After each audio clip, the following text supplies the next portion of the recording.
A hangár feszültséggel telt meg, miközben bemászott az apacheba. Gúnyos nevetés futott végig a tisztek tömegén, miközben az ezredes vigyorgott. Vigyázz, drágám! Azaz Öpecsi nem játék. Arca nyugodt, koncentrált, megfejthetetlen maradt, miközben becsatolta a biztonsági övét. Ami ezután történt, mindenkit hitetlenkedésbe ringatott. Az ezredes, aki azon a reggelen kételkedett benne, délutánra erőteljes leckét fog tanulni a tiszteletről, és ez 3000 méterrel a föld felett fog történni, ahol a kifogások és a reng semmit sem jelentenek. Melyik városból származik a világon? Nézed ma ezt a videót? Ha szereted a csendes kiválóságról szóló történeteket, amelyek végre megkapják a magukét, iratkozz fel, hogy több olyan pillanatot láss, amelyek emlékeztetnek minket arra, hogy az igazi képesség mindig magáért beszél. Fortrix hajnal előtti levegője csípős hideget árasztott, amely átszűrődött Astravonics őrnagy egyenruháján, miközben átkelt a sötétített bázison. A legtöbb épület csendes maradt, de a fény már áradt az Öpecsi hangárból, ahol a szerelők erős fluoreszkáló fény alatt dolgoztak, és helikoptereket készítettek elő a napi bemutatóra. Astrid csizmái ritmikusan ropogtak a kavicson, egyenletes és lassú tempóban haladt, annak ellenére, hogy tudta, hogy közeledik. A szállásán a szokásosnál tovább időzött, és a többi személyes tárgya alatt elrejtett kis fényképet bámulta. Egy szokása, amelyen nem tudott leszokni, bár azzal fenyegetett, hogy elkésik. Hozzá sem nyúlt, csak nézte, majd gyakorlott pontossággal becsukta a fiókot. A fogas ajtaja fémes nyögéssel nyílt ki, jelezve az érkezését. Több fej is feléjük fordult, a beszélgetések rövid időre elhallgattak. Mielőtt halkabban folytatta volna. Astrid érezte, hogy a tekintetük követi a mozgását, de tekintetét előre szegezte, kifejezéstelen arckifejezéssel. Warren Blackwood ezredes a hangár közepén állt, díszegyenruhás tisztek csoportja vette körül, akik Pentagon tisztviselőkként ismerték őket jelvényként. Jelenlétük megmagyarázta a teret átszelő fokozott feszültséget, mint a statikus elektromosság. Ma a légi harci részlegünk jövőjét mutatjuk be, jelentette be Blackwood mély hangon. Tekintély? Elit pilótáink bemutatják majd azokat a manővereket, amelyek egységünket a teljes hadsereg repülési ágának zászlóvivőjévé tették. Astra észrevette, hogy a pilóta mennyire hangsúlyozta az elit szót, tekintete szándékosan kerülte őt, miközben az eligazító területre ment, ahol a repülési terveket kitűzték. Felvette a kijelölt mappáját, és elkezdte átnézni a tartalmát. Thaddeus Rage kapitány közeledett, és egy gőzölgő, katonai minőségű kávéillatú csészét nyújtott felé. Ideges? Kérdezte olyan halkan, hogy csak Astrid hallja. Elfogadta a kávét anélkül, hogy felnézett volna. Vajon én is? Ridge vállat vont, és a mellette lévő asztalnak támaszkodott. A Fort Rigsiek többségével ellentétben őt sosem zavarta a jelenléte. Pentagon a szokásosnál is jobban figyeli Blackwood sebét. Szóval, egy átlagos kett válaszolta, lapozva a repülési tervében. Egy kitörő nevetés hívta fel a figyelmüket a fő Öpecsi közelében összegyűlt pilóták csoportjára. Csupa férfi, akik mindannyian éveknyi harci tapasztalattal rendelkeztek, felvették a testüket, a nevetésük félbeszakadt. Ahogy Astrid tekintete találkozott az övékével. Politikai kinevezés, motyogta az egyikük, éppen elég hangosan ahhoz, hogy elhallgassa. Sokszínűség, tette hozzá egy másik vigyorogva. Astrid arckifejezése változatlan maradt, miközben visszatért az értékeléséhez, de Ridge észrevette, hogy a bütykei elfehérednek a kávéscsészéje körül.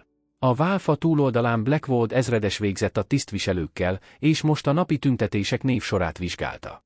Homlokráncolása elmélyült, amikor meglátott egy bizonyos bejegyzést. Intett az őrnagynak. Zepr Carrington, a vezérigazgatója, egy magas férfi, örökösen aggódó arckifejezéssel. Vonított beütemezték a függőleges mentési bemutatóra. Blackwood hangneméből a kérdés vádaskodásnak tűnt. Carrington bólintott. Igen, uram. Neki van a legtöbb repültórája ebben a manőverben a bázison. Szimuláción Blackwood élesen kijavította. Ez egy élő bemutató, a Pentagon vezetősége figyeli. Nem engedhetjük meg magunknak a bizonytalanságot. A szimulátorban elért eredményei példanélküliek, uram, válaszolta Carrington. Egy csipetnyi óvatos védekezés a hangjában. A rendszer alig tudja nyomon követni a felépülési idejét. A szimulátorok nem veszik figyelembe a tényleges G-erőket vagy a valós szélviszonyokat, az őrnagyot, a nyomást, vagy egy $30 millió fegyverrendszer kezelésének összetett cégét, ahol életek forognak kockán. Carrington habozott, majd kissé közelebb hajolt. Van benne valami. Meg kellene tenned, Blackwood egy legyintéssel félbeszakította. Meghoztam a döntésemet. Tegyék át a névsor végére. Ha van időnk, repülni tud. Uram, tisztelettel. Ez az. Parancs, őrnagy. Blackwood hangneme nem hagyott teret a vitának, miközben elfordult. Astrid a hangár túloldaláról figyelte, ahogy Carrington vonakodva odalép a demonstrációs táblához, és a nevét az alsó mezőbe helyezi. Tekintetük röviden találkozott, mielőtt elfordult, arcán bocsánatkérő, de beletörődő kifejezés ült. A nő szinte észrevétlenül bólintott, látható reakció nélkül elfogadva a megjegyzést. A hangár egyre zsúfoltabbá vált, ahogy megérkeztek a megmaradt pilóták, és a kisegítő személyzet befejezte az előkészületeket. Pontban 8 órakor Blackwood ezredes felhívta őket. Mindenki figyelem a hivatalos tájékoztatóra. A Pentagon tisztviselői félreálltak, és mindent számító szemmel értékeltek. A mai nap nem csak egy bemutató, kezdte Blackwood az összegyűlt pilótákat szemügyre venni. Ez egy olyan értékelés, amely meghatározza az Apache program finanszírozási kereteit a továbbiakban. Amit ezek az urak ma látnak, közvetlenül befolyásolja működési kapacitásunkat a következő pénzügyi évben. Szünetet tartott, hogy ez leülepedjen. Szóval, tökéletes végrehajtást akarok. Nincsenek hibák, nincs hivalkodás. Vegye meg a könyvet. Csak a kiválóság. Tekintete tovább időzött Astridon, mint szükséges volt. Néhányan közületek talán kísértést érezhetnek arra, hogy feszegessék a határokat, hogy lenyűgözzék vendégeinket. Ne tegyék. Ez nem a kísérletezés vagy a különc taktikák ideje. Az eligazítás a technikai részletekkel és a biztonsági protokollokkal folytatódott. Később, miközben a pilóták szétszélettek, hogy felkészüljenek, Astrid áttekintette a módosított repülési tervét, és észrevette, hogy minden kihívást jelentő manővert alapvető repülési mintákkal helyettesítettek, a kadétkiképzésben használtakkal. A probléma komoly? Kérdezte Blackwood. Hirtelen mellette termett, figyelve, ahogy a nő a változtatásokat vizsgálja. Nem, uram, válaszolta Astrid nyugodt hangon, csak megerősítve a módosításokat. Jó, bólintott, láthatóan elégedetten. Ne feledje, ez nem verseny. Arról van szó, hogy megbízható, kiszámítható teljesítményt mutasson be. Amikor a nő megfordult, hogy távozzon, közönösen hozzátette, Andvonics, próbáljon meg ezúttal nem eltörni semmit. A megjegyzés finom vigyort váltott ki a közelben álló tisztekből. Astrid válla szinte megfeszült. Észrevétlenül, de válasz nélkül elsétált. Az öltözőben, ami most már rajta kívül üres volt, Astrid egy összehajtott újságkivágást vett elő a zsebéből, ez volt az egyetlen érzelmi engedménye. Óvatosan kihajtogatta, felfedve egy szalagcímet egy 4 évvel korábbi helikopter szerencsétlenségről. A lélekszó már látható volt az alcímben, mielőtt lépteket hallott volna, és gyorsan visszahajtotta, amikor Rich kapitány belépett. Arra késztetnek, hogy kudarcot vaj, mondta Rich halkan, a szekrényeknek támaszkodva. Tudom, válaszolta, és betűrte. A vágás. Miért maradsz? A munkaidőddel bármelyik civil öltözéknek meglenne az én indokaim, vágott közbe, és véglegesen becsukta a szekrényét. Rich egy pillanatig fürkészte. Tudod, a 6 hónap alatt, amióta itt vagy, ez a legkevésbé személyes részlet, amit tőled hallottam. Egy halvány mosoly suhant át az ajkán. Ne szoki hozzá. Odakint jelentősen kivilágosodott a nap eloltotta a reggeli hűvösséget. A bemutató területet az Apache-szal készítették elő. Helikopterek sorakoztak fel. A Pentagon tisztviselői egy fedett kilátóponton álltak, míg a bázis személyzete tiszteletteljes távolságban gyűlt össze. Miközben Astrid a repülés előtti ellenőrzés felé sétált, elhaladt Freya Okafor hadnagy mellett, egy fiatal pilóta mellett, aki nemrég csatlakozott a bázishoz. A legtöbb emberrel ellentétben Okafor arcán nem látszott ítélkezés, csak alig leplezett csodálat. Vanics őrnagy, ismerte el hivatalosan. Astrid hadnagy biccentéssel tért vissza, és folytatta útját. A bemutatók pontosan 1000 órakor kezdődtek. A pilóták egymás után gondosan koreografált manővereken vezették végig Apache gépeiket, tankönyvi pontossággal bemutatták a helikopter képességeit. Minden bemutató a tisztviselők udvarias tapsával zárult. Ahogy a reggel délutánba nyúlt, a hőmérséklet a feszültséggel együtt emelkedett. Blackwood ezredes többször is az órájára nézett, ahogy a tervezett utolsó bemutató véget ért. Elégedett arckifejezéssel elkezdte kísérni a tisztviselőket az eligazító terem felé. Uraim, ha követnek, elkészítettük a bemutatott harcrendszerek technikai áttekintését. Mi a helyzet Vanics őrnaggyal? Kérdezte az egyik tisztviselő, a névsort átnézve. Nem láttuk a bemutatóját.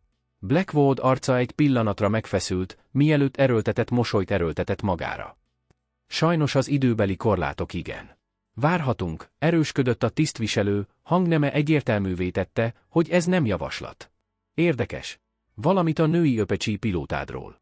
A többi tisztviselő egyetértően mormolt, láthatóan nem akartak elmenni anélkül, hogy látnák a teljes névsort. Blackwood állkapcsa szinte észrevétlenül megfeszült. Természetesen ismerte el. Még egy utolsó bemutató. Megfordult, és intett Astridnak, aki a helikoptere mellett várakozott. A nő egy határozott bólintással nyugtázta, és elkezdte a felszállás előtti ellenőrző listáját. Blackwood odalépett hozzá, mielőtt bemászhatott volna a pilóta fülkébe. Tartsd egyszerűen, csak alapvető manővereket végez. Mondta halkan, de határozottan. Ez parancs. Astrid egyenesen a tekintetébe nézett. Értem, uram. Blackwood visszatért a kilátóba, és Carrington őrnagynak motyogott valamit. Ez érdekes lesz. Reméljük, a karbantartó személyzet kétszer is ellenőrizte a gépét. A köför hadnagy, aki a közelben állt, meghallotta a megjegyzést, és kissé összevonta a szemöldökét. Miközben Astrid bemászott a pilóta fülkébe, Blackwood hangosan bejelentette az összegyűlt tömegnek. Vigyázz, drágám, az öpecsi nem játékszer. Nevetés hullámzott a tiszt ajándékán. Astrid felcsatolta a sisakját, arckifejezését elrejtette, ahogy a rotorok forogni kezdtek, ritmikus tompaságuk pedig üvöltéssé erősödött, elnyomva a hosszantartó kuncogást. A köför hadnagy odalépett Rage kapitányhoz, miközben a helikopter felemelkedett. Mi a történetük egymás között? Kérdezte, Blackwood felé biccentve. Ridge a felszálló apachera szegezte a tekintetét.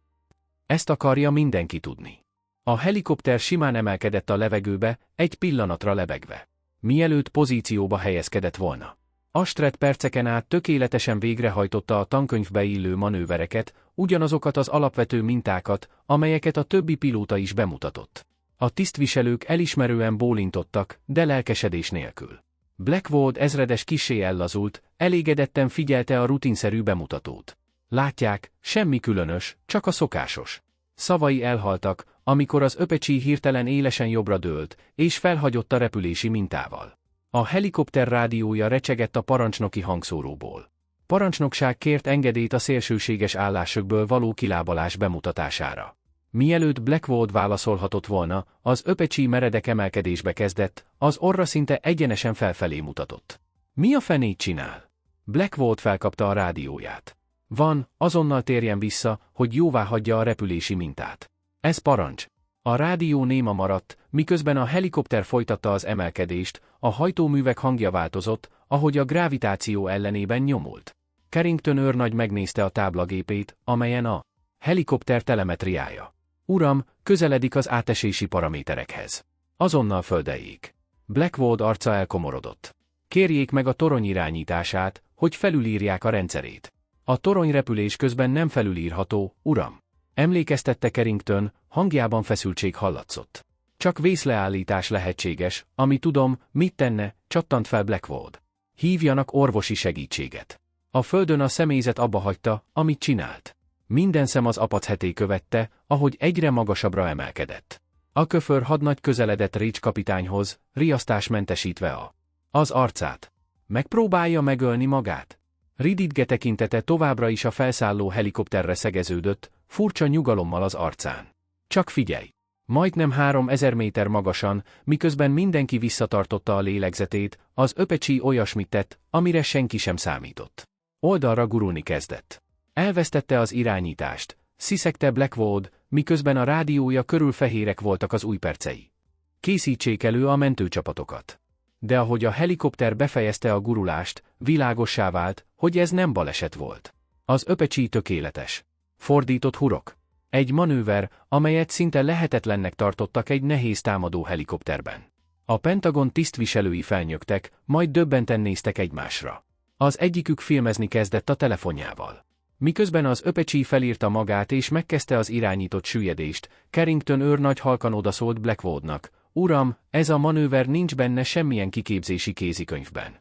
Mert öngyilkos, csattant fel Blackwood. De az arcán több látszott, mint harag. Zavarodott szág, sőt félelem is volt. Az öpecsi 3 összetettebb manővert hajtott végre gyors egymás utánban. Mindegyik olyan módon mutatta be a helikopter képességeit, amire az előző bemutatók egyike sem volt képes. A tömeg döbbent csendben figyelte, ahogy a repülőgép lehetetlen pontossággal siklott a levegőben. A köför hadnagy észrevett egy karbantartó technikust, aki furcsa arckifejezéssel figyelte. Nem meglepetés, hanem felismerés. Látta már így repülni? Kérdezte. A technikus habozott, körülnézett, mielőtt válaszol. Nem szabadna erről beszélni. Miről? Erősködött Okafor. A technikus megrázta a fejét. Kérdezzen meg valakit, akinek nagyobb a szabad mozgástere. Az Apache közeledett a leszállózónához, a rotorok lelassultak, ahogy tökéletes pontossággal földet ért. Blackwood ezredes már felé menetelt, mennydörgő tekintettel. A Pentagon tisztviselői kimértebb tempóban követték, arcukon a csodálkozás és az élénk érdeklődés keveréke tükröződött. Astrid kilépett a pilótafülkéből, levéve a sisakját. Arca nyugodt maradt, miközben ereszkedett a kifutópályán, vigyázban állva, ahogy Blackwood odaért hozzá. Az alapvető manővereknek melyik része volt csak érthetetlen, őrnagy? A hangja áthallatszott a kifutópályán. Astrid tökéletes katonai tartást tartott. Bemutattam egy visszavonulási technikát, uram. Ön egy $30 millió repülőgép engedetlenségét és felelőtlen veszélyeztetését mutatta be. A Pentagon tisztviselői egészen másképp viszonyultak az arckifejezéseikhez, mint Blackwood. Egyes ezredes azt mondta, hogy ez volt a leglenyűgözőbb Apache vezetés, amit valaha láttam. Blackwood tétovázott. Csak egy pillanat. Tisztelettel, uram, amit látott, az egy pilóta volt, aki figyelmen kívül hagyta a közvetlen parancsokat és a biztonsági előírásokat. Egy másik tisztviselő közbeszól. Valójában, ezredes, pontosan ezeket a manővereket jöttünk látni. Fejlett mentési technikák, amelyek meghaladják a jelenlegi kiképzési paramétereket. Blackwood zavartan nézett rám. Haladó mentés. Ezek a manőverek nincsenek benne semmilyen kiképzési programban. Nem az önében, értett egyet a tisztviselő, majd új megértéssel nézett Astridra. Blackwood ezredes, Carrington őrnagy félbeszakította, egy táblával közeledve.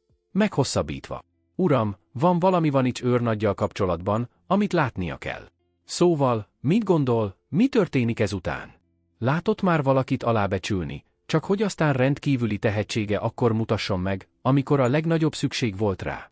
Ossza meg gondolatait a hozzászólásokban, és iratkozzon fel, hogy lássa, hogyan bontakozik ki Astrid története a második részben. Miről beszél, őrnagy? Kérdezte Blackwood, látható ingerültséggel átvéve a tablettát. Teljes aktája van, uram, magyarázta Carrington halkan. Ma reggel megkaptam az engedélyt. Amivel korábban rendelkeztünk, az csak részleges információ volt. A Pentagon tisztviselői sokatmondó pillantásokat váltottak, miközben Blackwood elkezdte görgetni a dokumentumot. Arckifejezése először bosszúságból zavartságba, majd hitetlenkedésbe olvadt.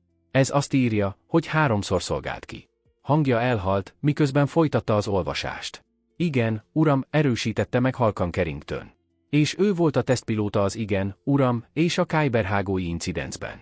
Carrington ünnepélyesen bólintott. Ezért próbálok beszélni önnel erről. Itt a feladata. A tisztviselők kiszámított érdeklődéssel figyelték Blackwood reakcióját, míg az összegyűlt személyzet tiszteletteljes távolságot tartott, és erőlködve figyelték, mi történik. Okafor hadnagy közelebb húzódott Reich kapitányhoz. Miről beszélnek? Reich halkan beszélt, tekintetét egy pillanatra sem vette le Astridról, aki a növekvő feszültség ellenére is tökéletesen figyelt. A küldetés, amiről senki sem beszél 4 évvel ezelőtt. Apache ellenséges területen, a pilóta feltehetően halott. De egyértelműen nem halt meg, Okafor. Suttogta. Nem csak hogy nem halt meg, javította ki Reich. A történet az, hogy egy sérült Apache 200 méterre repült biztonságba olyan technikákkal, amelyeket senki sem gondolt lehetségesnek. Repülés közben módosította az irányítórendszereket, és megmentett egy egész csapatot. Ő az? Okafor szeme elkerekedett. Akkor miért van itt, és miért bánnak vele úgy, mint egy újonccal? Rididge kissé vállat vont. Ez itt a kérdés, nem igaz? Blackwood felnézett a tábláról, és úgy látta Astridot, mintha először látná. A harag lehervadt az arcáról, és valami más váltotta fel. Közelebb a nyugtalansághoz. Miért nem tájékoztattak erről korábban? Az egyik tisztviselő előrelépett. A programnak elfogulatlan értékelésre van szüksége, ezredes. Látnunk kellett, hogy a módszereit érdemük, nem pedig hírnevük alapján fogadják el. És ha a módszereit elfogultság, nem pedig érdemük miatt utasítják el, tette hozzá egy másik nyomatékosan, azt is tudnunk kell. A célzás ott lebegett közöttük a levegőben.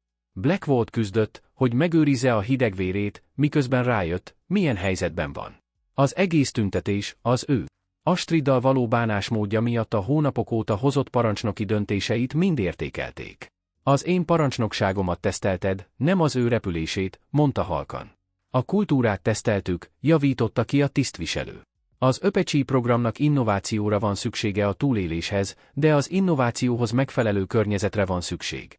Ahogy a beszélgetés kibontakozott, a karbantartó személyzet és a többi pilóta suttogni kezdett egymás között. Azok a személyzeti tagok, akik Blackwood korábbi megjegyzésén nevettek, most bizonytalannak tűntek, arckifejezésük megváltozott, ahogy Astrid és a tisztviselők között pillantott.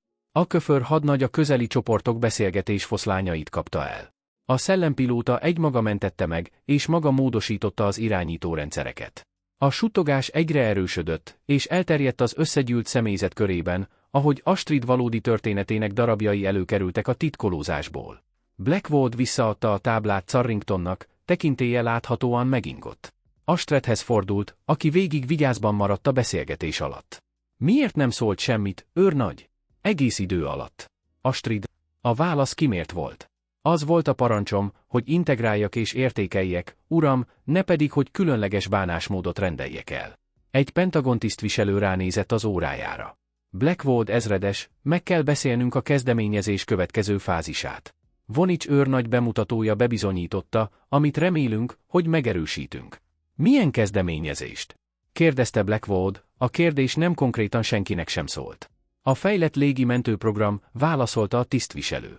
Minden benne van a tájékoztató anyagokban, amelyeket mindjárt megkapnak. Ahogy, miközben az eligazító terem felé indultak, Blackwood habozott, és visszanézett Astridra, aki még mindig az Öpecsi mellett állt. Először suhant át a bizonytalanság az arcán, rádöbbenve, hogy szisztematikusan aláásta a program egyik legelismertebb pilótáját. A Köför hadnagy odalépett Astridhez, miközben a tömeg szétszélett. Igaz, amit a Kyberhágóról beszélnek? Mielőtt Astrid válaszolhatott volna, egy helikopter érkezése zavarta meg őket a túlsó leszállópályán. A rotorok jellegzetes hangja elhalkult. A bázis környezeti zaján keresztül, felhívva magára a figyelmet. Egy csoport katona szállt partra, köztük egy magas alak, aki Bud segítségével mozgott. Astrid most először veszítette el önuralmát, amikor meglátta ezt a személyt. Keze öntudatlanul a zsebéhez nyúlt, ahol a kopott fényképet tartotta, egy olyan finom gesztus, amit csak az vehetett észre, aki alaposan figyelte. Őrnagy, sürgette Okaphor, észrevéve a változást.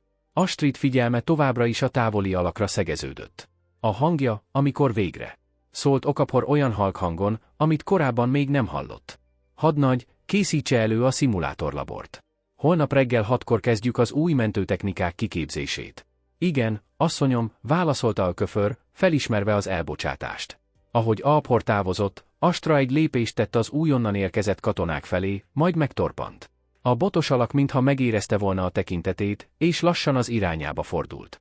Még távolról is egy felismerés villant át közöttük. Egy kimondatlan, de kézzelfogható történelem. A beállt csend.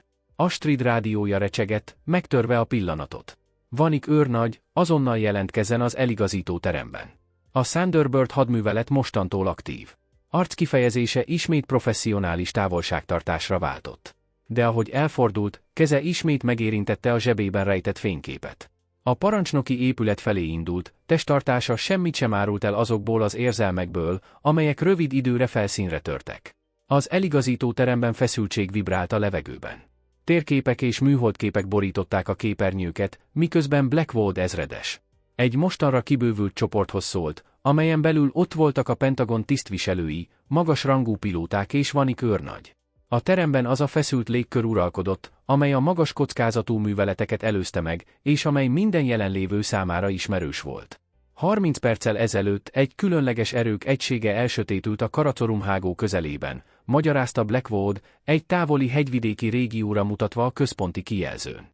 Utolsó adásuk mechanikai meghibásodásról és az ellenséges erők közeledéséről számolt be a pozíciójuk körül. Egy térképre intett, amely veszélyes hegyvidéki terepet ábrázolt. Magasságjelzők, amik miatt több tiszt is kényelmetlenül fészkelődött a székében. Az időjárási körülmények gyorsan romlanak. A szokásos elszívás lehetetlen. A csapatnak körülbelül 4 órányi oxigéntartaléka maradt a túlélő óvóhelyén. Egy Pentagon tisztviselő közbeszól. Ennek csak a jövő héten kellett volna aktiválódnia. Az új rendszerek nincsenek teljesen integrálva. Az ellenséges erők nem tartják be az ütemtervünket. Válaszolta Blackwood komoran. Ez most egy valós mentőakció. Körülnézett a szobán, kifejezés sír. Önkéntesekre van szükségem egy extrém körülmények között történő mentéshez. A magasság és az időjárás miatt ez öngyilkos küldetésnek minősül. Mielőtt befejezte volna a beszédet, Astrid előrelépett. Elfogadom. Rage kapitány azonnal csatlakozott hozzá. Én leszek a másodpilóta. A terem elcsendesedett. Blackwood mindkettőjüket tanulmányozta. Korábbi ellenszenvét komoly aggodalom váltotta fel. A terep még az önbizonyított képességeit is meghaladja, őrnagy. A szélsebesség önmagában lehetetlenné teszi a hagyományos megközelítést. Ezért vagyok. Önként jelentkezem, uram, felelte Astrid. A hagyományos nem fog működni.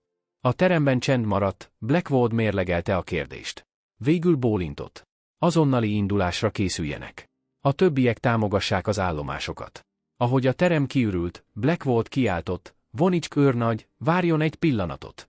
Amikor kettesben maradtak, a viselkedése teljesen megváltozott. A parancsoló jelenlét elhalványult, helyét valami emberibb vette át.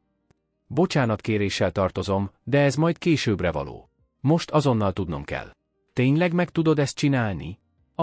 A bemutatott manőverek nem a látszat kedvéért voltak, ezredes. Kifejezetten az ilyen forgatókönyvekre fejlesztették ki őket. Miért nem hátrált meg ennyi hónapban? Tisztelettel, uram, de ezért a küldetésért nem tettem. A programnak olyan pilótákra van szüksége, akik követni tudják a parancsokat, és olyan parancsnokokra, akik a helyes parancsokat adják. Mindkettő tesztelése szükséges volt. Blackwood ezt felfogta, lassan bólogatva. A Kakorumi csapatvezető. Tudja, ki az? Astrid nyugalma kissé meginog. Calloway őrnagy, a férje. Nem erősíti meg és nem is cáfolja, egyszerűen csak annyit mond. Visszahozom őket, uram. Miközben Astrid a helikoptere felé tartott, a bázison összehangolt káosz tört ki. A földi személyzet előkészítette az apacheté, míg mások az időjárási mintákat és az ellenség mozgását figyelték. A küldetés a légkört a bemutatóból halálosan komoly műveletté változtatta. A kifutópálya szélén találkozott a bottal rendelkező alakkal, Evander Calloway őrnaggyal. Harcokban sebhelyes, de sérülése ellenére egyenesen állt. 38 éves kora ellenére az időjárás viszontagságaitól megviselt arca összetett keverékét mutatta. Érzelmeket, amikor meglátta. Astrid, mondta halkan. Nem kellene itt land, Evander. Amikor hallottam, hogy a Thunderbird korán aktiválódik, megállt, és az arcát fürkészte. Zeke az odakint, ugye? A bátyám. A nő bólintott, arckifejezését feszülten kontrollálta. A vezetőség lehetetlennek tartja. Azt mondják, a kimentés nem lehetséges. Ezért megyek. Evander közelebb lépett, a hangja még jobban elhalkult. 4 évvel ezelőtt átrepültél a poklon, hogy hazahoz. Mindenedbe került. Nem mindenedbe, ő. Vágott vissza halkan. Eltemették, amit tettél. Újrakezdésre kényszerítettek.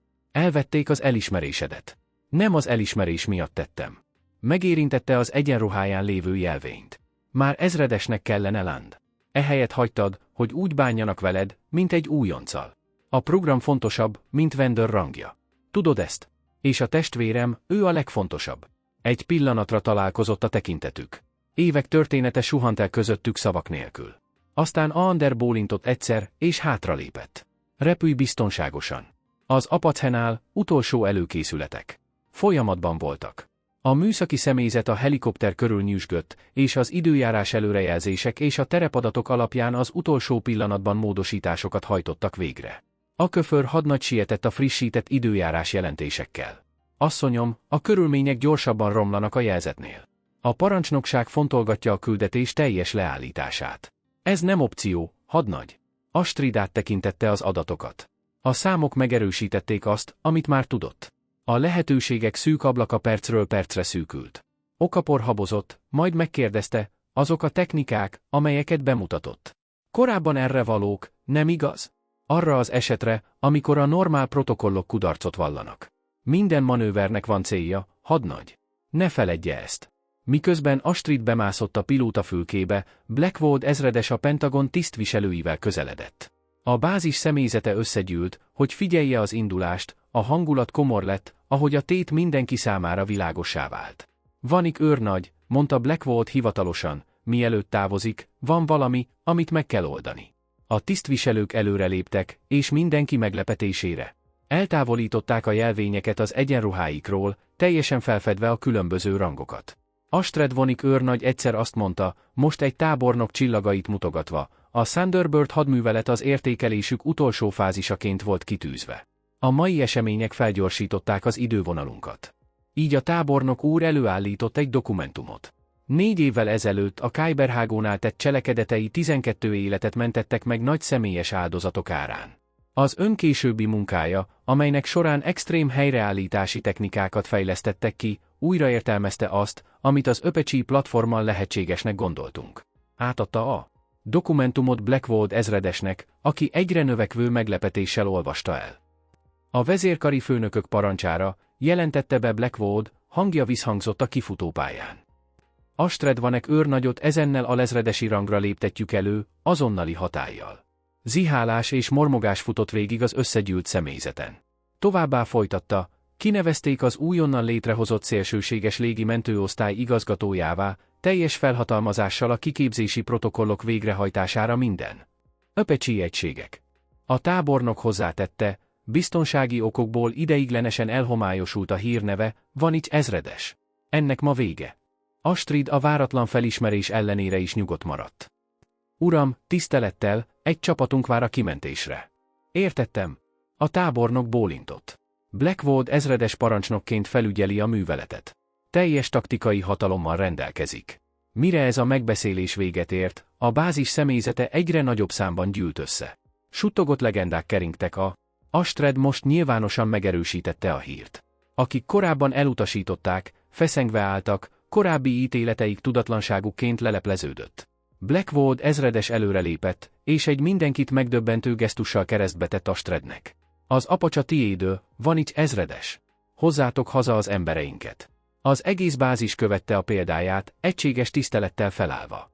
Ahogy Astrid viszonozta a tisztelgést és felemelte a sisakját, Evander Kelloway büszkén és aggodalommal figyelte a kifutópálya széléről. Elkapta. Még utoljára a szemét pillantotta meg, mielőtt a pilótafülke becsukódott. Rage kapitány, aki már a másodpilóta ülésében ült, halkan megszólalt, végre sikerült. A küldetés még nem ért véget, válaszolta Astrid, beindítva a motorokat. Ahogy az Apache felszállt, Blackwood ezredes az összegyűlt személyzethez fordult. Ma tanúi voltunk annak, mi történik, amikor a képességet ítéljük meg, nem a kategóriát. Legyen ez a mérce a továbbiakban. A helikopter felgyorsult a sötétedő ég felé. Rotorok hasítottak át a gyülekező felhőkön, miközben Astrid Vanics repült. Ismét a lehetetlen felé indult, nem mint alábecsült kívülálló, hanem mint az elismert úttörő, aki mindig is volt. A parancsnoki központ feszült csendbe burkolózott, ahogy az Apache eltűnt a látótávolságból. Csak a nyomkövető rendszerek egyenletes csörgése és az alkalmi rádióüzenetek törték meg a csendet. Blackwood ezredes a központi konzolnál helyezkedett el, tekintetét a küldetés telemetriájára szegezve. Mennyi idő alatt érik el a kimentési pontot? Kérdezte. Jelenlegi sebességgel 2 óra 40 perc. Egy operátor válaszolt. De a viharrendszer gyorsabban mozog a jelzetnél. Körülbelül 90 perc múlva súlyos körülményeket fognak elérni. Meg tudják kerülni? Nem, uram. A vihar az egész megközelítési folyosót beborítja. Blackwood komoran bólintott. Tartson naprakészen a változásokról. Percről percre jelentéseket akarok. A helikopterben Astrid és Rich koncentráltan repültek. Az Apache a sebesség határait feszegette, miközben a romló körülményekkel versenyeztek. Az ég bajúslatúan elsötétült előttük. Tornyosuló felhők épülnek áthatolhatatlan falakká. A parancsnokság jelentése szerint a vihar gyorsul, jelentette be Rage, miközben ellenőrizte a műszereit. Az előrejelzés most tartós 80 csomós szelet mutat 100 feletti széllökésekkel, a hőmérséklet gyorsan csökken. Mi a csapat állapota?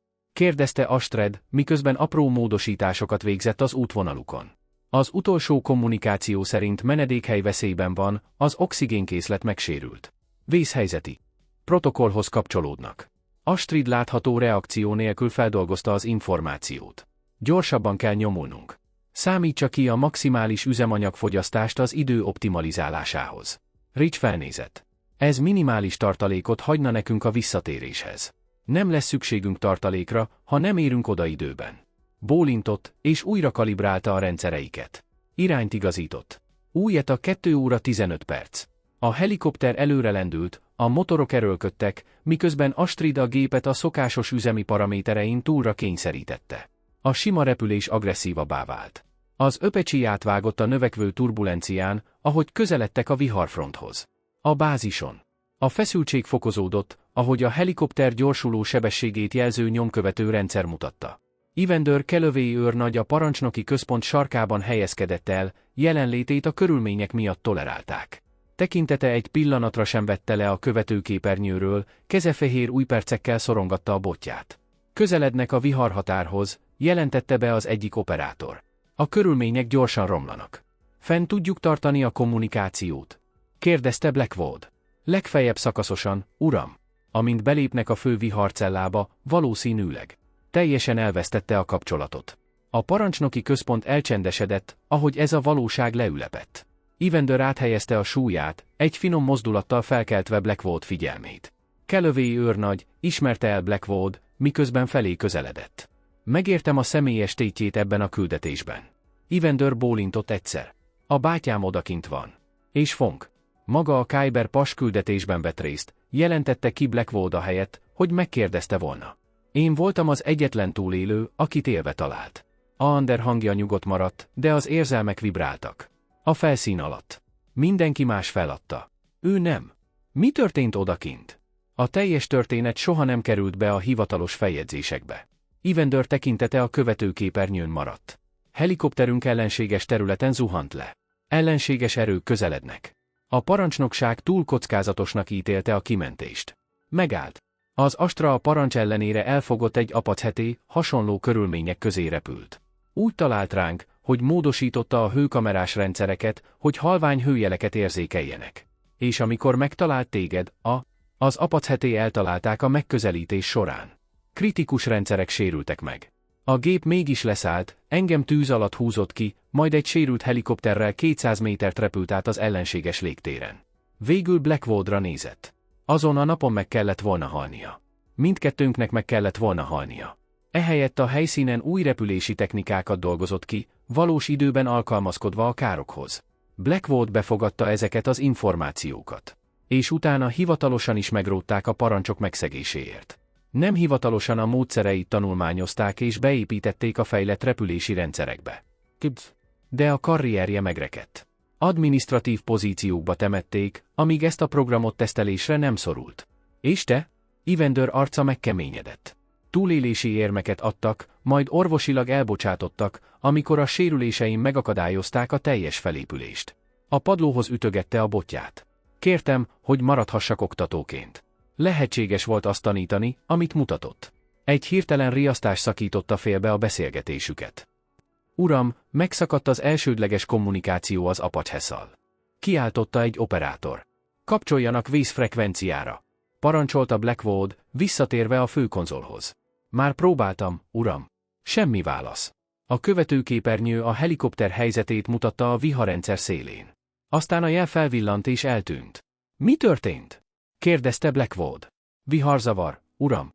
A követőrendszerek nem tudnak áthatolni a felhők sűrűségén. A parancsnoki központban kontrollált káosz tört ki, miközben az operátorok megpróbálták helyreállítani a kapcsolatot. A percek egy órává nyúltak. Kommunikáció nélkül. Utolsó ismert röppálya? Kérdezte Blackwood. Egyenesen a vihar leghevesebb pontjába tartanak, uram, egyenesen a kimentési pont felé.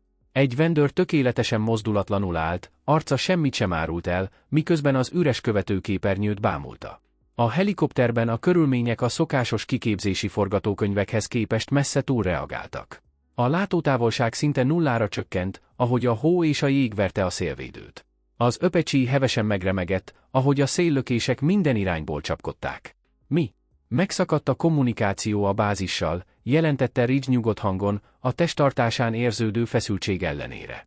A navigációs rendszereket mágneses interferencia gyengítette. Astrid bólintott, teljes összpontosítással küzdött, hogy a helikopter stabil maradjon. Váltson kézi repülésirányításra. Tereptérképezéssel fogunk navigálni. A tereptérképezés ilyen körülmények között megbízhatatlan.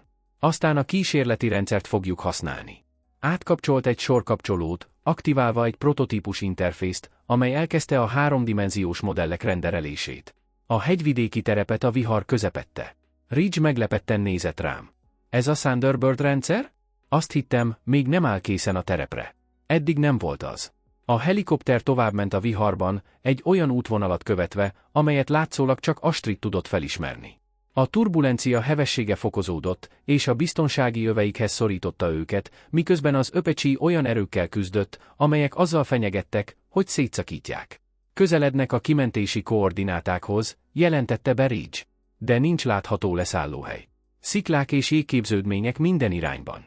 Egy gyűrődésgátló menedékben vannak, felelte Astrid. A szokásos megközelítés lehetetlen. Minden magyarázat nélkül egy hasonló manőverbe kezdett, mint amit korábban bemutatott, de sokkal szélsőségesebbe. Az öpecsi lehetetlen szögben dőlt meg, a rotorok visítottak a terhelés alatt, miközben a helikopternél alig szélesebb meredek sziklafalak között ereszkedett le. Ridge megragadta a kormányt, készen arra, hogy segítsen, de felismerte, hogy Astrid számításokat és igazításokat végez. Ez túlmutat a szokásos kiképzésen. Ez nem volt benne egyetlen kézikönyvben sem, amit tanulmányoztam. Azért, mert még nem írtam le, válaszolta Astrid, hangjában a feszültség első jelei hallatszottak, ahogy a helikopter egyre mélyebbre ereszkedett a hegyoldalba. A bázison órák teltek el kommunikáció nélkül. A parancsnoki központ visszafogott feszültségben. Működött. Az operátorok továbbra is próbáltak kapcsolatba lépni minden frekvencián. Blackwood ezredes katonai merevséggel állt, de arcán aggodalom tükröződött. Időjárás. A műhold mutatja a vihar erősödését, jelentette egy operátor. A mentőponton uralkodó körülmények mostanra meghaladták a túlélési határokat. Blackwood komoran bólintott. Mi a helyzet a mentőcsapattal? Készen állnak, uram, de ilyen körülmények között nem tudnak bevetődni. Egyetlen repülőgép sem tudna közlekedni ezen a terepen. Egyetlen hagyományos repülőgép sem, helyesbített Evander halkan a falnak támaszkodva. Mielőtt bárki válaszolhatott volna, egy gyenge jelre figyelmeztető hang hallatszott a kommunikációs tömbből. Uram, felvesszük. Erősen torzadást vett fel. Adja át, parancsolta Blackwood. A hangszórókból sercegtek a statikus hangok, alig lehetett kivenni a töredezett szavakat. Kihívás befejezve. 6 túlélő. Súlyos körülmények tértek vissza. Módosításokra van szükség. A jel megszakadt, mielőtt válaszolhattak volna.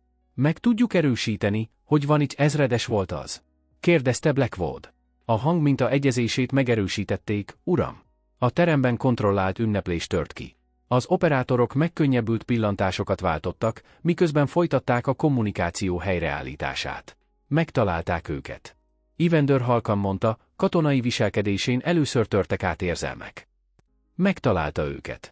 Most vissza kell jutniuk, emlékeztette Blackwood. Ugyanazon körülmények között, amelyek majdnem megakadályozták a kimentést. 18 órával később hajnal derengett Fortrix felett. A vihar az éjszaka folyamán elérte a bázist, mindent jég és hóréteggel borítva be. A személyzet aggódva gyűlt össze a kifutópályán, feszülten figyelve, hogy hallják-e a mentőakció rádióadását. Blackwood ezredes lépett ki a parancsnoki központból, és kimerülten, miután egész éjjel kitartott a posztján. Kelloway őr nagy botjára támaszkodva közeledett felé. Van valami hely? Kérdezte Kelloway feszültséggel a hangjában. Az elmúlt 4 órában semmi, ismerte el Blackwood. Az utolsó adás szerint a viharfront külső szélén voltak, de a körülmények katasztrofálisak voltak. Már vissza kellett volna térniük vagy jelentkezniük.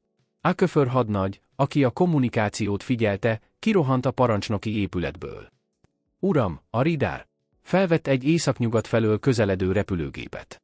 Minden szem a horizont felé szegeződött, a kora reggeli ködben és a hosszantartó hóban keresgélve. Nem lehetnek ők, motyogta valaki. Nem abban a viharban, mivel nem szállítanak extra személyzetet. A rotorlapátok távoli zörgését fokozatosan hallani lehetett. Ahogy a hang közelebb ért, egy sziluszt bukkant elő a felhőkből. Egy öpecsi helikopter repült alacsonyan és gyorsan. Istenem, suttogta Blackwood, és felemelte a távcsövét. Ők azok. A helikopter közeledett a bázis, amely a látható harci sérülések ellenére is kontrollált repülést folytatott. Külső részét nagyrészt jég borította, és az egyik rotorlapát súlyos igénybevétel jeleit mutatta. Ahogy közeledett, további felszereléseket láttak a külsején rögzítve. Rögtönzött szállítási módosítások, amelyek soha nem voltak részei semmilyen tervezési specifikációnak. Az Apache a délrel borított kifutópályán landolt, a rotorok lelassultak, ahogy az orvosi csapatok előre nyomultak készenléti helyeikről. A pilótafülke kinyílt, és feltűnt benne Astrid, kimerülten, de éberen, és Rich kapitány. Mellette, hasonlóan kimerültnek tűnve. A sietősen átalakított külső rekeszekből. Az orvosi személyzet 6 különleges egység ügynökét segített kimenteni, akik mindannyian sérülések és kitett szég jeleit mutatták, de életben voltak. Köztük volt Zeke Calloway őrnagy, Evander testvére, akinek az arca sápadt volt az oxigénhiánytól, de eszméleténél volt. Amikor Astra kiszállt a pilótafülkéből, levette a sisakját, felfedve a homlokán átívelő vágást, amely az arca oldalán vérzett. Ennek ellenére határozott elszántsággal egyenesen Blackwood ezredeshez sétált. És tökéletes tisztelgést mutatott. Küldetés teljesítve, uram! Minden csapattag magához tért. Az egész bázis döbbent csendben állt, miközben szemtanúi voltak annak, amit sokan lehetetlennek tartottak. Az orvosi csapatok gyorsan dolgoztak, a kimentett személyzetet a betegszoba felé szállították, miközben a karbantartó személyzet hitetlenkedve vizsgálta a sérült Apache-t, hogy szállították el mindannyiukat. Kérdezte az egyik technikus, miközben a helikopter külsején végzett módosításokat vizsgálta. Ennek a konfigurációnak nem szabadna aerodinamikailag lehetséges legyen. Mielőtt Astrid válaszolhatott volna, Zeke Calloway elszakadt a kísérő orvosoktól és közelebb ment. Legyengült állapota ellenére egyenesen állt, miközben Blackwoodhoz fordult. A terepen módosította a helikoptert, uram, magyarázta eltökélt, de csengő hangon. Amikor a vihar miatt lehetetlenné vált a kimenekítés, átalakította a fegyverek rögzítéseit, hogy biztonságos szállítási pozíciókat hozzon létre. Ez nem szerepel semmilyen kézikönyvben, jegyezte meg Blackwood, miközben a rögtönzött Heveder rendszereket vizsgálta. Egyikük sem élte túl, Zeke. Egyszerűen válaszolt. Lavina temetett el minket, amikor megérkezett. Majdnem elfogyott az oxigén. Mélységes hálával nézett Astridra. Egy párkányra landolt, aminek nem lett volna szabad megtartania a súlyát, majd kézzel ásott ki minket, amikor a vihar kiütötte a mentőfelszerelést. Ander átfurakodott a tömegen, hogy megölelje a testvérét. Az érzelem felül kerekedett szokásos katonás viselkedésén. Amikor elváltak egymástól, Astridhoz fordult. Kétszer is, mondta egyszerűen. Kétszer is hazahoztál egy Callowayt, amikor senki más nem hozta volna. Próbálkozás. A hőmérséklet hirtelen lecsökkent, ahogy a viharrendszer újabb hulláma átvonult a bázison. Vastag hórétegben kezdett esni, fehér függönyként, amely mintha elszigetelte volna a kifutópályán lévő csoportot a világ többi részétől. Blackwood ezredes felmérte a helyszínt, megfigyelve a sérült helikoptert, a mentett csapatot és Vanich ezredest, aki sérülései ellenére is állt. A férfi, aki korábban lekicsinyelte a képességeit, most tisztán látta azt, ami mindig is ott volt. Vigyenek mindenkit a betegszobába. Parancsolta. Teljes körű orvosi vizsgálat.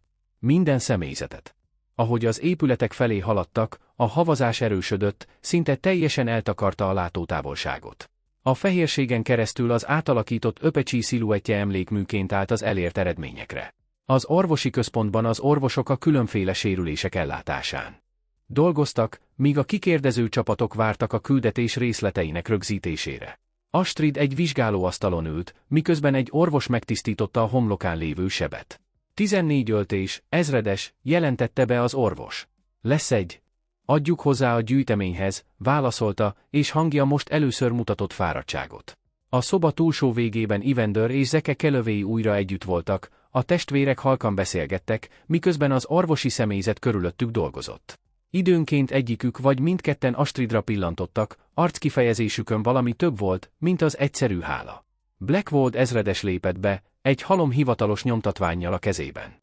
Odalépett Astrid vizsgálóasztalához, és egy gesztussal elbocsátotta az orvosi személyzetet. Előzetes küldetésjelentés, mondta, miközben a nyomtatványokat a nő mellé tette. De mielőtt kitöltené, van valami, amit tudnia kell.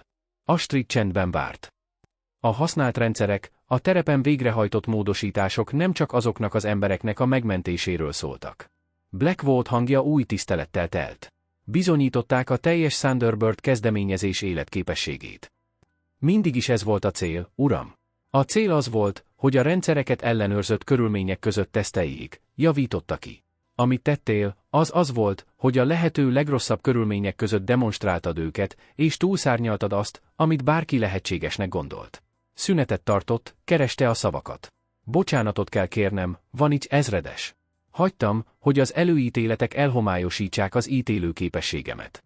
Pontosan azt tetted, amire a programnak szüksége volt, uram, válaszolta Astrid. A technikákat érdemük alapján értékelted, nem az szerint, hogy ki alkalmazta őket. De én nem tettem, ismerte el Blackwood. Először nem. Azt láttam, amit vártam, nem azt, ami valójában előttem volt. Mielőtt Astrid válaszolhatott volna, felfordulást támadt. A bejáratnál valami magára vonta a figyelmüket. Egy csapat magasrangú tiszt érkezett, céltudatos energiával mozogva, ami a fontos fejleményekre utalt. Uram, jelentette be egy segédtiszt az ajtóból. A főnökök egyesített főnökének képviselői azonnali kihallgatást kérnek Vanics ezredessel. A Thunderbird hadműveletet prioritási státuszba emelték. Blackwood bólintott. Mondja meg nekik, hogy az orvosi engedély után elérhető lesz. Uram, ragaszkodnak hozzá. Várhatnak 15 percet. Blackwood határozottan félbeszakította. Ezredes, Vanics épp most vitte véghez a lehetetlent. Kiérdemelt egy pillanatnyi pihenőt. A segítők visszavonultak, és Blackwood visszafordult Astridhoz. Bármi is történik ezután, ez a bázis készen áll, hogy támogassa az önparancsnoksága alatt álló új hadosztályt. Távozva Evander Astrid vizsgálóasztalához lépett. A testvéreket szétválasztották, miközben az orvosok zeke súlyosabb állapotát látták el. Azt mondják, lehetetlen volt, mondta Evander halkan. Hogy senki más nem tehette volna meg. Tévednek, válaszolta Astrid. Csak új gondolkodásmód. A technikák taníthatók. De nem ezért csináltad, ugye? Benyúlt a zsebébe, és elővett egy kopott fényképet, az ikertestvérét annak, amelyiket Astrid vitt. Letette az asztalra közéjük.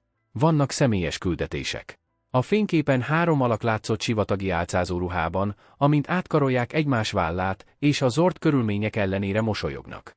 Astrid középen, a kelövéi fivérek között. 4 évvel ezelőtt mindent kockáztattál, hogy hazahoz, folytatta Evander. Ma ugyanezt tetted zekeért. Nem az elismerésért, nem a programért.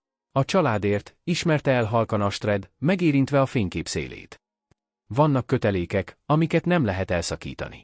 Az orvosi központ ablakain keresztül a vihar tovább tombolt, a hó az üvegnek rakódott, miközben a szél süvített a bázison. Órákon belül Astrid ezredes eredményeinek története elterjedt a hadseregben, megváltoztatva a protokollokat és az elvárásokat. De abban a pillanatban, amikor ránézett a 3 férfi fényképére, az elismerések sokkal kevésbé számítottak, mint az életek, amiket megmentett.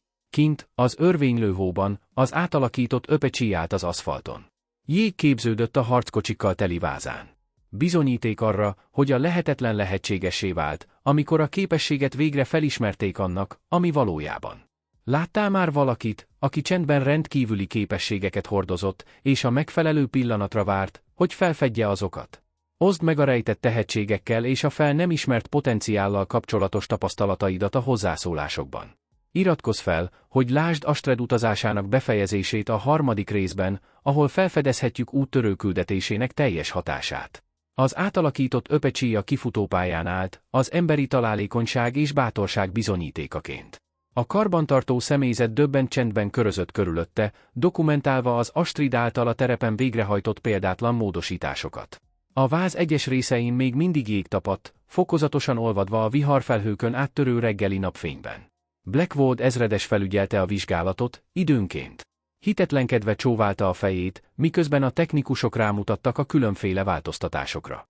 Teljesen átkonfigurálta a fegyverrendszer tartó szerkezeteit, magyarázta az egyik, rámutatva a lecsupaszított merevítési pontokra, amelyeket úgy alakítottak át, hogy hóviharban minimális szerszámokkal lehessen személyzetet szállítani, és továbbra is megőrizzék a repülési stabilitást. Egy másik hozzátette, hogy az aerodinamikának katasztrofálisan kellett volna romlania, de ezt olyan szabályozási beállításokkal kompenzálta, amelyek még az elméleti modellekben sem szerepelnek. Blackwood megjegyzés nélkül befogadta az információt, az ő elgondolkodó arckifejezéssel. Az előtte álló apacs többet jelentett, mint egy sikeres mentőakciót. Paradigmaváltást jelentett abban, amit lehetségesnek tartottak. Az orvosi központban Astrid végigülte a kibeszélőt a főnökök képviselőivel, válaszai pontosak voltak a fáradtság és a homlokán lévő friss öltések ellenére. A szoba túlságosan melegnek érződött a hegyek csípős hidegében eltöltött órák után, de Astrid nem mutatta a kellemetlenség jelét. Vezessen végig minket magán a kihúzáson, kérte Harman tábornok, előrehajolva a kezében. Különösen a leszállási megközelítés. A csapat egy gyűrődésben húzódott meg, körülbelül 12 méterrel a gerincvonal alatt. Magyarázta Astrid. A standard megközelítés lehetetlen volt a keskeny nyílás és a túlnyúló jégképződmények miatt. Mégis találtál egy bejutási módot. Fordított süllyedést hajtottam végre a RATÖ lendületének felhasználásával a függőleges süllyedés sebességének szabályozására. A hangneme tényszerű maradt, mintha egy rutinszerű manővert írna le.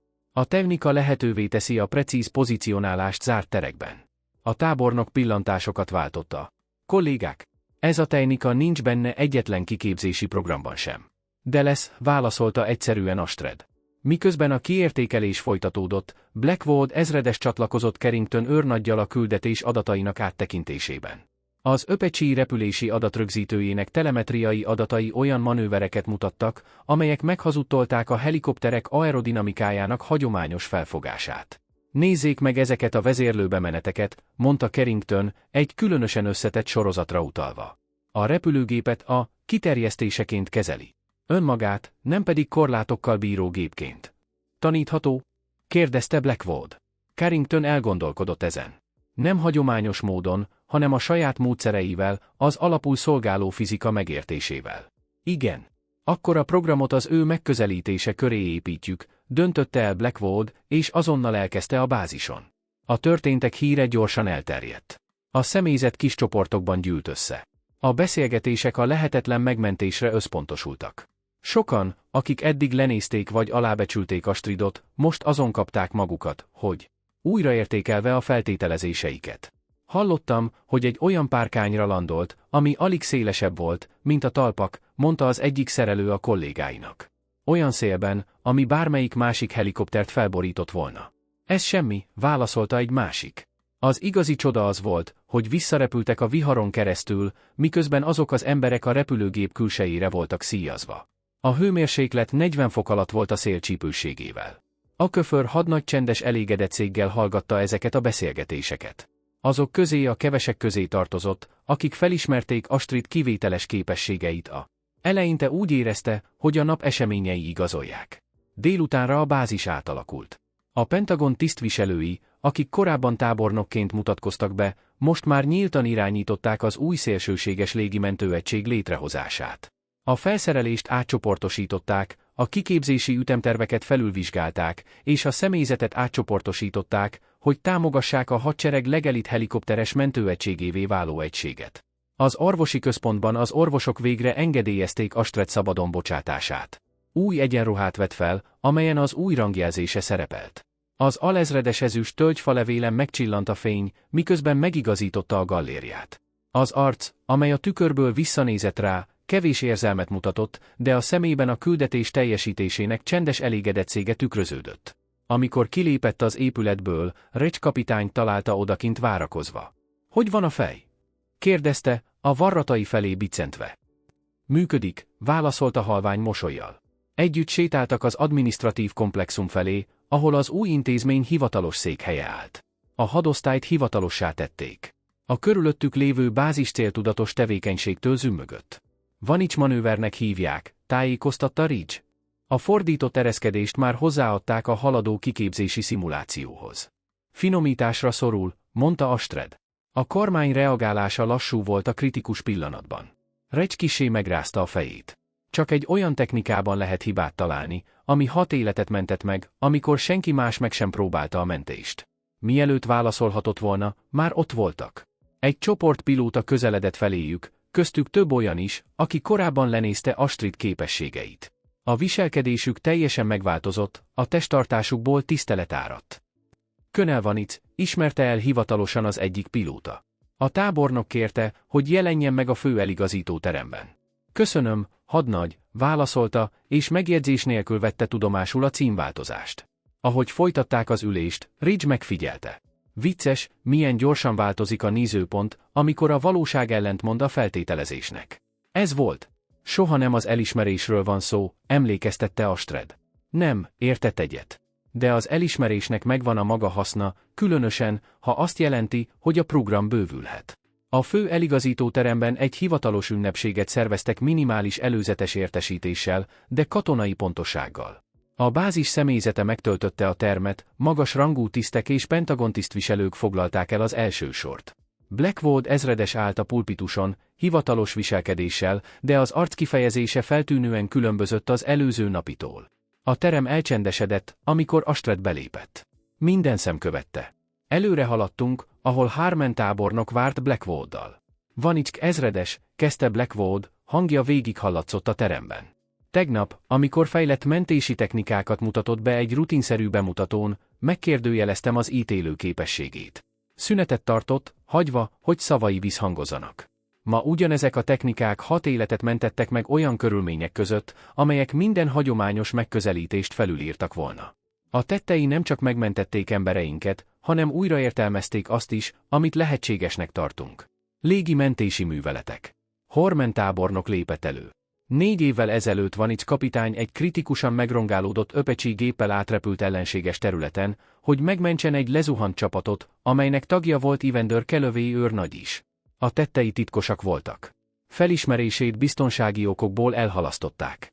Közvetlenül Astrához fordult. Ma ismét bebizonyította, hogy a határokat át kell lépni, nem pedig elfogadni. A tábornok elővett egy kis bőröndöt, kinyitotta, hogy felfedje a jellegzetes jelvényt. A főnökök egyesített parancsára ezennel. Megalapította az extrém légimentő osztályt, melynek parancsnoka Astrid Vonik alezredest nevezték ki. Taps tört ki a teremben, a hangot felerősítette az zárt tér. Azok a személyzeti tagok, akik egykor még a politikai kinevezésekről és a sokszínűségről suttogtak, most ovációval ünnepelték a tisztet, akinek képességei oly messze felülmúlták az elvárásaikat. Amikor a taps alább hagyott, Blackwood ezredes ismét a pulpitushoz lépett. Mielőtt befejeznénk ezt az ünnepséget, van még egy. Több megbeszélni valója volt. Felnyúlt az egyenruhája gallériához, és egy mindenkit megdöbbentő mozdulattal leoldotta parancsnoki jelvényét. A tenyerében tartva Astrid felé fordult. Ez ahhoz tartozik, aki érti, mit jelent az igazi vezetés, mondta, és kinyújtotta a kezét. Nem csak másokat irányítani, hanem példával megmutatni nekik, mire képesek. A teremben teljes csend lett, miközben Astrid átvette a kitűzőt, a hivatalos rangon túlmutató hatalomátadás szimbolikus formáját. Blackwood felajánlotta. Éles tisztelgés, amit ugyanolyan pontosan viszonzott. Az öpecsi program irányítása az öné, Vonik ezredes, mondta. Mindannyian izgatottan várjuk, hogy megtudjuk, amit egyébként lehetetlennek feltételeztünk. Az ünnepség végén a személyzet odalépett Astridhoz, hogy gratuláljon, és támogatásukról biztosítsa az új hadosztályt. A hozzáállásban bekövetkezett változás figyelemre méltó volt. A tisztelet felváltotta a szkepticizmust. A csodálat felváltotta a kételyeket. Később az orvosi központban Astrid Ander és Zeke mellé ült. Kelloway, miközben az orvos elvégezte sérüléseinek utolsó vizsgálatát. A testvérek jól lábadoztak, bár Zekeen még látszottak a megpróbáltatások jelei.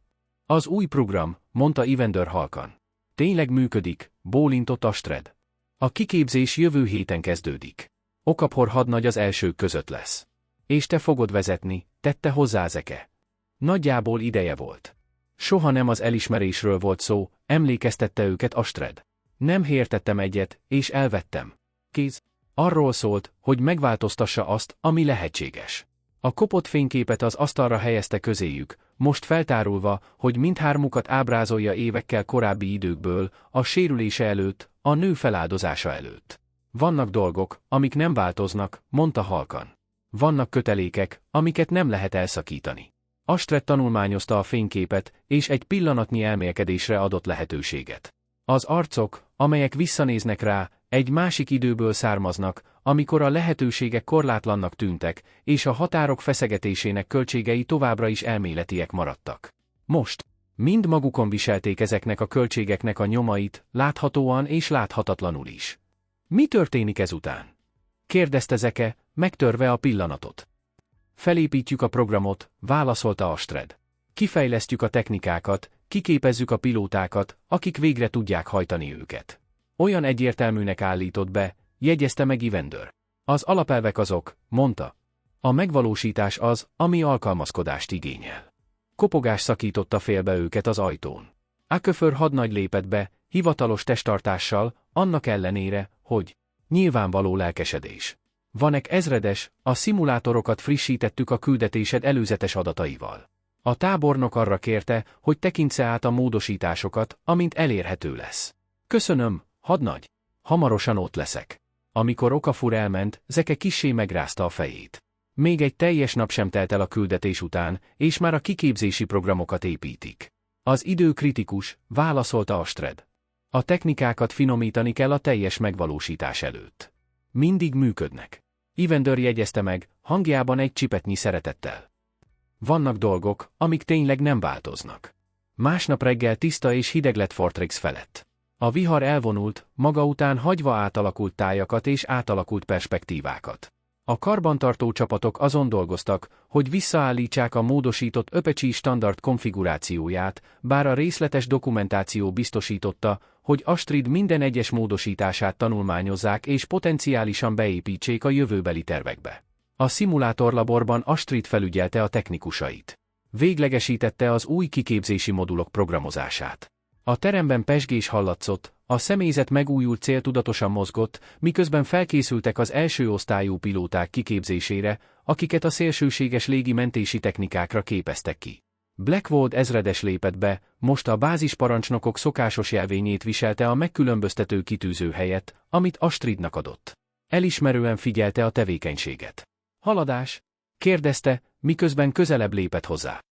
Az alapmodulok működőképesek, jelentette a nő. A bonyolult forgatókönyvek további fejlesztést igényelnek. Blackwood bólintott, majd lehalkította a hangját. Van valami, amit tudnod kell. A tegnapi tetteid a katonai csatornákon túl is felkeltették a figyelmet. A polgári mentőszervezetek hozzáférést kértek a hegyi mentési műveleteidhez használt technikáidhoz. Kérdezte Astrid.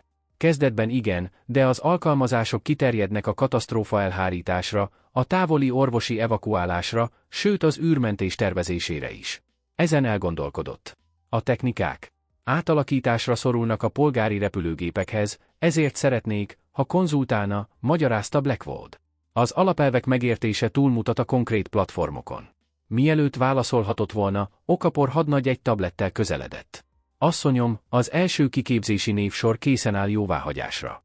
Astrid áttekintette a nevek listáját. Adja hozzá Jensent és Parkot a 10. hegyi hadosztálytól, utasította. A nagy magasságban végzett műveletekben szerzett tapasztalataik értékesek lesznek. Igen, asszonyom. Okafor kiegészítette a dolgokat, majd habozott. Ezredes, kérdezhetek valamit? Tessék, hadnagy. Amikor Blackwood ezredes hónapokig aláásta magát, hogyan tudott koncentrálni? Hogyan hagyta, hogy ez befolyásoljon? Astrid alaposan megfontolta a kérdést, a körülöttük lévő szoba elcsendesedett, a többi személyzet tagjai finoman figyelték a válaszát. Még Blackwood is várt, érdeklődve a válasza iránt. Emlékeztem valamire, amit apám tanított nekem. Astrid végül megszólalt, az igazi képesség magáért beszél. Végül még a vonakodó fülek is meghallják majd. Átnézett a laboron, ahol az Apache manőverek szimulációi több képernyőn futottak. Néha a tiszteletet nem rangaladják. Néha 10 000 láb magasságban érdemlik ki. Köför bólintott, magába szívva a leckét. Köszönöm, asszonyom. Ahogy a hadnagy visszatért a feladatához, Blackwood megjegyezte. Bölcs szavak. Az apja katona volt. Tesztpilóta, válaszolta Astrid. Úgy hitte, a korlátok inkább pszichológiaiak, mint fizikaiak. Büszke lenne arra, amit elértél, mondta Blackwood, majd az órájára nézett. Az új hadosztály első hivatalos eligazítása 30 perc múlva kezdődik. A Pentagon csapata a globális megvalósításról akar tárgyalni. Egy hónappal később Fortrix átalakult. Ami eredetileg egy hagyományos katonai bázis volt, az most a szélsőséges légi mentőhadosztály főhadiszállásaként szolgált kibővített létesítményekkel és speciális felszereléssel. A fegyveres erők minden részéről jelentkeztek pilóták a pozíciókra, mindannyian alig várták, hogy elsajátítani azokat a technikákat, amelyek újraértelmezték a légi mentési műveleteket. Blackwood ezredes egy új pilótaosztály előtt állt, köztük Aköför hadnagy és számos más női tiszt előtt, akik kifejezetten a program miatt helyezkedtek át Fortrixbe. Az eligazító terem, amely egykor a szkepticizmus és a finom aláásás színtere volt, most a várakozástól és a tisztelettől vibrált. Amikor Vanics ezredes először megérkezett erre a bázisra, Blackwood elkezdte. Csak azt láttam, amit vártam, nem azt, ami valójában előttem volt. Az érzékelésnek ez a kudarca. Majdnem életekbe került. Astrid felé mutatott, aki új rangjelzését és a parancsnoki kitűzőt viselte, amit Astrid adott neki. Az extrém légi mentőosztály többet jelent, mint új technikákat. Egy új mércét képvisel, olyat, ahol a képességet ítéljük meg, nem a megjelenést. Az eredményeket, nem a feltételezéseket. Astrid előrelépett, hogy az osztályhoz szóljon. Az öpecsi nem játékszer, mondta, visszhangozva Blackwood korábbi gúnyolódását, hanem átalakítja azt. Ez a valaha épített legsokoldalúbb támadó helikopter, és a megfelelő helyen van. Kezekbe, a lehetetlent is meg tudja tenni. Végigmérte maga előtt a sokszínű csoportot. Az én dolgom, hogy segítsek nektek igazi kezévé válni, függetlenül attól, hogy kik vagytok, vagy mire gondolnak mások, és hogy mire vagytok képesek. Az osztály feszült figyelemmel hallgatta, tudatában annak, hogy valami történelmi dolog kezdetének vannak tanúi. Amikor az eligazítás véget ért, átmentek a szimulátorokhoz, ahol elkezdődött az első gyakorlati képzés. Kint a beszerzési bázis folytatta napi működését, de észrevehetően más légkörrel. A személyzet megújult céltudatosan mozgott. A beszélgetések a lehetőségekre, nem pedig a korlátokra összpontosítottak. Az Astriddal való interakciókat egykor átható szkepticizmust felváltotta a tisztelet, amely minden pilótára kiterjedt, háttértől függetlenül. Új irodájában Astrid áttekintette a közelgő kiképzési gyakorlatok küldetési paramétereit. A tér tükrözte a hozzáállását, funkcionális és dísztelen volt, kivéve egyetlen bekeretezett fényképet az asztalán. A kelövéi fivérekkel készült kép most bárki számára látható volt. Aki belépett. Kopogás az ajtaján megelőzte Blackwood ezredes belépését. A védelmi miniszter lenyűgözve van a program előrehaladásától, jelentette. Jóváhagyták a finanszírozást a további 3 bázisra való bővítéshez. Jó, válaszolta Astrid. Szükségünk lesz a kapacitásra, ahogy a jelentkezések száma növekszik. Blackwood habozott, majd hozzátette, van még valami. Evander Kelloway őrnagyot jóváhagyták a program elméleti részeinek vezető oktatójává. Az ő. A technikáid ismerete, valamint a tanítási tapasztalata tette őt kézenfekvő választássá. Astrid arckifejezése semleges maradt, de a szemében valami elégedettséget sugalt. Hasznos lesz a programban. Gondoltam, ezt mondhatod. Blackwood bólintott. Jövő héten jelentkezik. Miután elment, Astrid egy pillanatnyi elmélkedésre szánt időt engedett meg magának. Az asztalán lévő kopott fénykép nem csak személyes kapcsolatokat zselképezett, hanem az alapját is annak, amit felépített. Minden technika, minden innováció azzal kezdődött, hogy a kétségbeesett repülés Ander és csapata megmentésére. Ami szükségszerűségként indult, módszertanná, most pedig doktrínává fejlődött. A kiképzőtéren a pilóták első osztálya éles repülési bemutatókra készült. A Köför hadnagy, aki ekkor oktatósegédként szolgált, magabiztos hatékonysággal irányította a repülés előtti előkészületeket. Az általa kiérdemelt tisztelet tükrözte azt, amit Astrid kiérdemelt, nem rangjával, hanem a bizonyított képességeivel. Hadnagy, szólt egy hang, és a Köför megfordult, hogy megkeresse Zekekál a VT. Közeledik. Most, hogy teljesen felépült, taktikai tanácsadóként csatlakozott a programhoz. Kelloway őrnagy tudomásul vette, hogy a kiképzők készen állnak a nagyszögű megközelítési szimulációra. Jó. Vonik ezredes személyesen szeretné megfigyelni ezt. Mintha a neve szólította volna, Astrid megjelent, és a kifutópályán az összegyűlt csoport felé sétált. A személyzet vigyázba esett, ahogy elhaladt mellette, a válasz inkább őszinte tiszteletből fakadt, mint pusztán protokollból. Az öpecsi helikopterek a pályán vártak. A gépeket, amelyeket egykor merev kötelékekhez kötöttek. A működési paramétereket most az innováció platformjaiként ismerték el. A pilóták új megértéssel közelítettek hozzájuk, lehetőségeket láttak ott, ahol korábban csak korlátokat láttak. Astrid felmérte a helyszínt, és megjegyezte, mennyi minden változott ilyen rövid idő alatt. A bázis, amely egykor marginalizálta, most a módszerei köré összpontosította műveleteit. A tisztek, akik elbocsátották, most az elismerését kérték. A rendszer, amely eltemette az eredményeit, most ünnepelte azokat. De minden személyes igazolásnál fontosabb volt a átalakulás a képességekben. Életeket menthettek meg, amelyek egyébként elveszhettek volna. Az egykor lehetetlennek tartott küldetések most elérhetővé váltak. A határok újra rajzolódtak, nem csak számára, hanem mindazok számára, akik követték. Ahogy a kiképzési gyakorlatok elkezdődtek, Astrid Blackwood-dal állt, és figyelte, ahogy a pilóták megkísérlik első összetett manővereiket. Néhányan sikeresen teljesítettek, mások küzdöttek, mindannyian tanultak. Gyorsabban fejlődnek, mint várták, jegyezte meg Blackwood. A technikák összhangban vannak a természetes ösztönökkel, ha az előítéletek megszűnnek, Astrid magyarázta. A pilóták már tudják, hogyan feszegessék a határokat. Csak engedélyre és módszertanra van szükségük. Engedély? Ismételte meg Blackwood elgondolkodva. Valami, amit túl lassan akartunk megadni. De ne túl későn, emlékeztette. A beszélgetés szünetelt, miközben Aköför hadnagy tökéletes mentési manővert hajtott végre. Az Apache ugyanolyan precizitással reagált. Astrid bemutatta. A kilátóterasz tapsviharban tört ki, a kiválóság elismerése most már ingyenesen megadatott, függetlenül attól, hogy ki mutatta be. Ahogy a nap kezdett lenyugodni. Hosszú árnyékokat vetve a bázisra, véget ért a napi kiképzés. A pilóták összegyűltek a kiértékelésre, lelkesen elemezve teljesítményüket és fejlődve. A légkörben nyoma sem volt. Annak a feszültségnek, amely egykor jellemezte az ilyen üléseket, helyét az együttműködésen alapuló energia és a közös cél vette át. Astrid az adminisztratív épület felé vette az irányt a záró megbeszélésekre, útja elvezette a hangár mellett, ahol nem is olyan régen Blackwood ezredes figyelmeztette: vigyázz, drágám, az Apache nem játék. Az emlék nem.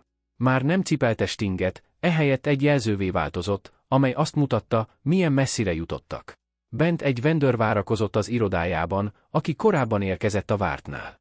Ahogy belépett, ott állt, még mindig szüksége volt a botjára, de könnyebben mozgott, mint korábban. A programfájlok ma érkeztek meg, magyarázta, és az asztalán lévő anyaghalomra mutatott. Gondoltam, ezzel előnyt szerezek a tantervfejlesztésben. Hatékony, mint mindig, jegyezte meg helyezlően. Jó tanárom volt. Halványan elmosolyodott. A befolyásod túlmutat. Repülési technikák. Tudod, hogy kell? A kultúra változik, magyarázta. Nem csak itt, hanem az egész programban. A pilótákat képességek alapján értékelik, nem kategóriájuk alapján. Az innovációt jutalmazzák, nem korlátozzák. Astrid bólintott, tudomásul véve a megfigyelést. Ez volt mindig is a cél. Olyan, amit anélkül érhetsz el, hogy veszélyeztetnéd magad vagy másokat, jegyezte meg Evander. Nem kis teljesítmény egy olyan rendszerben, amely ellenáll a változásnak. Kopogás szakította félbe őket az ajtón. Aköför hadnagy lépett be, kezében a tablettel. Ezredes, a módosított. A szimulátorok online vannak, jelentette, és az új jelvényterveket jóváhagyták. Köszönjük, hadnagy úr. Holnap áttekintjük őket. Miután Okafor elment, Aander felvonta a szemöldökét. Új jelvény a hadosztálynak, magyarázta Astrid. Valami, ami a program megközelítését szimbolizálja. Később este, ahogy sötétség borult Fort Riggsre, a bázis éjszakai műveletre váltott. Fények világították meg a repülőteret, ahol a karbantartó személyzet helikoptereket készített elő a másnapi kiképzésre. A parancsnoki központban a tisztek figyelték. Globális helyzetekben, készen arra, hogy szükség esetén beveteszék az új gyors reagálású csapatokat. Astrid irodája ablakánál állt, és a bázisra nézett, amely akadályból lehetőséggé változott. Az alábecsült kívülállóból a tisztelt parancsnokká válás soha nem volt célja, csupán az út, amely ahhoz kellett, hogy megvalósítsa azt, amiről tudta, hogy lehetséges. Egy halk kopogás előzte meg Zeke belépését. Azt hittem, még mindig itt vagy, mondta, és csatlakozott hozzá az ablaknál. Vannak szokások, amelyek nem változnak. A lényegiek. Nem kellene, felelte a nő. Valóban. Átadott neki egy kis csomagot, amit Vanderrel küldtünk. Megfelelőnek tűnt. Astrid óvatosan kicsomagolta, és egy egyedi készítésű kitűzőt tárt fel, amelyen egy főnixet körülvevő szárnyak láthatók, alatta pedig ez a felirat díszelgett, a magasság meghatározza a hozzáállást. Az osztály új jelvénye, magyarázta Zeke. Első sorozatgyártású darab. Úgy gondoltam, a tervezőnek kellene megkapnia. A nő tanulmányozta a kitűzőt, értékelve a szimbolikát. Köszönöm, apró elismerés ahhoz képest, amit elértél, mondta. Mondta, de őszintén. Másnap reggel, ahogy a hajnal felvirradt a bázis felett, Astrid a repülőtéren állt, és figyelte a nap első kiképző repüléseit, amint a felszállásra készülnek. Az Apache helikopterek csillogtak a korai fényben. A személyzet az új megértésből született precízséggel végezte a felszállás előtti ellenőrzéseket. Blackwood ezredes csatlakozott hozzá, kezében kávéval. A titkár a jövő hónapban teljes körű bemutatót akar. A Pentagon tisztviselői is részt vesznek. Készen állunk majd, biztosította Astrid. Kétségtelen, egyetértett. Végül is látták, mire képes az ember. Nyomás. Egy tervezett bemutatónak ehhez képest egyszerűnek kellene lennie. Nézték, ahogy az első helikopter felszáll. A Köför hadnagy a vezérlőpultnál tökéletes függőleges emelkedést hajtott végre, amely tükrözte Astrid bemutatóját, ami most egy élettel ezelőttről tűnt. Természetes tehetség, jegyezte meg Blackwood. Mindig is az volt, javította ki Astrid. Csak a lehetőségre volt szüksége, hogy bebizonyítsa. Ahogy egyre több helikopter emelkedett az égbe, olyan manővereket hajtva végre, amelyeket egykor képességeiken felülinek tartottak, Astrid úgy érezte. A beteljesültség érzése. A kétségbeesésében kifejlesztett technikák olyan doktrínává fejlődtek, amely számtalan életet menthetett meg. Az akadályok, amelyekkel szembesült, hidakká alakultak azok számára, akik követték. Egyenruhája gallérián az új jelvény megcsillantotta a reggeli fényt, a főnix pedig a szimbolikus felhők közül emelkedett ki. A kép többet jelképezett, mint pusztán az extrém légimentési részleget. Egy olyan filozófiát testesített meg, amely túlmutat a repülésen, egy olyan igazságot, amelyet Astrid mindig is ismert, és amelyet most a határokon túl is bebizonyított. Kérdés? Néha a tiszteletet nem rem, cím vagy hagyomány adja. Néha 10 000 láb magasan érdemlik ki, ahol a kifogások eltűnnek, és csak a képesség marad. Ebben a ritka levegőben az előítéletek nem lélegezhetnek, és a feltételezések nem repülhetnek. Csak az igazság és a szakértelem marad életben. Ahogy az Apache helikopterek a Fortrix felett szálltak, alakzataikat pontosan a derengő égbolthoz igazítva, többet szállítottak, mint pilótákat és gépeket. Új mércét szállítottak, olyat, ahol a kiválóság az elfogadást határozta meg, ahol az innováció legyőzte a korlátozásokat, és a kérdés soha nem az volt, hogy ki vagy, hanem az, hogy mit tudsz megtenni. Az alatta lévő bázis fizikailag és filozófiailag is átalakult. Ami a gúnnyal, az óvatossággal, kedvesem, azzal kezdődött, hogy az Apache nem játékszer, az a nemen, a hátteren vagy az előítéleteken túlmutató felismerésben csúcsosodott ki. Önmaga fejlesztésével Astravanics teret teremtett másoknak is, hogy ugyanezt tegyék, bővítve a lehetőségeket nem csak saját maga, hanem mindenki számára, aki követte. És miközben látta, ahogy pilótái egyszer csak felnőnek a kihívásokhoz. Lehetetlennek ítélt, egyre magabiztosabban és precízebben végrehajtó manővereket, Astrid ezredes megengedte magának a küldetés teljesítésének elégedett szégét, tudván, hogy az igazi magasságot soha nem lábakban mérik a föld felett, hanem a leküzdött akadályokban és a kitágult horizontokban. Volt már tanúja annak a pillanatnak, amikor valakinek a valódi képességei végre elnyerték a megérdemelt elismerést. Amikor a csendes kiválóság hangosabban beszélt, mint az előítéletek. Ossza meg történeteit a rejtett potenciálról, amelyet végre elismertek a hozzászólások alább. És ha értékeled a kitartásról és az áttörésről szóló történeteket, iratkozz fel további történetekért, amelyek emlékeztetnek minket arra, hogy a legerőteljesebb kijelentéseket gyakran nem szavakkal, hanem tettekkel teszik, amelyek újraértelmezik a lehetségest.